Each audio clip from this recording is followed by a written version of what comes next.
بسم اللہ الرحمن الرحیم۔ حضرت ابو ذر رضی اللہ عنہ فرماتے ہیں، اے لوگو، اللہ کے نبی صلی اللہ علیہ وآلہ وسلم نے مجھے 7 چیزوں کی وصیت کی۔ میرے بھائیوں اور بہنوں، اس حدیث کو دل کے کانوں سے سنیے گا اور پھر ایک ایک بات پر جب تک سانسیں ہیں عمل کرنے کی کوشش کیجیے گا۔ سب سے پہلی وصیت فرمائی، اے ابو ذر، زندگی بھر مسکینوں سے محبت کرنا، ان کے قریب رہنا۔ اس کا کیا فائدہ ہوگا؟ زندگی کی آخری سانس تک تیرا دل سخت نہ ہوگا اور تیرے دل میں ہمیشہ نرمی رہے گی۔ سبحان اللہ۔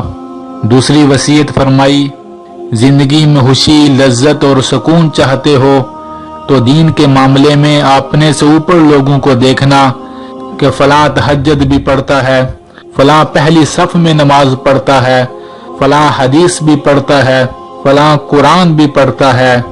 اپنے سے اوپر کے لوگوں کو دیکھنا اور دنیا کے معاملے میں ہمیشہ اپنے سے نیچے لوگوں کو دیکھنا۔ میرے بھائیوں اور بہنوں، ہم تو روتے ہیں کہ میرے پاس جوتے نہیں، اور ایسے کئی لوگ ہیں کہ جن کے پاس پاؤں ہی نہیں۔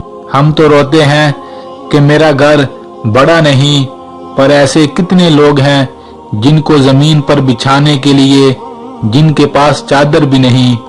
اگلی وصیت فرمائی، اے ابو ذر، اپنے رشتہ داروں سے ہمیشہ اچھا سلوک کرنا، چاہے وہ تجھ سے دور بھاگیں۔ ان کی خوشی اور غمی میں شامل ہونا۔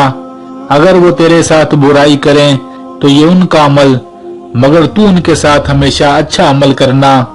کسی کی برائی کی وجہ سے کبھی نیکی نہ چھوڑنا۔ اللہ اکبر۔ اگلی وصیت فرمائی، زندگی کی آخری سانس تک اپنی ذات کی وجہ سے کسی سے کوئی چیز نہ مانگنا۔ اس کا ایک مفہوم یہ بھی ہے کہ مانگنے کی عادت نہ ڈالنا، بلا وجہ کسی کے آگے ہاتھ نہ پھیلانا۔ اگلی وصیت فرمائی، اے ابو ذر، زندگی کی آخری سانس تک ہمیشہ حق بات کہنا، چاہے کڑوی بھی ہو۔ اللہ اکبر۔ اور آخری وصیت فرمائی، ہر وقت کثرت کے ساتھ یہ ذکر لا حول ولا قوت الا باللہ، اس ذکر کو پڑھتے رہنا۔ اور پھر فرمایا، اے ابو ذر، جو اللہ کا عرش ہے اس کے نیچے جو خزانے ہیں، یہ 7 باتیں تجھے وہاں سے ملی ہیں۔ سبحان اللہ۔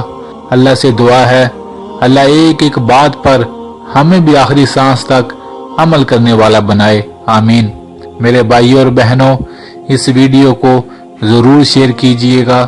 بے شک دین کی بات دوسرے مسلمانوں تک پہنچانا بہت بڑا نیکی کا کام ہے۔ جزاک اللہ۔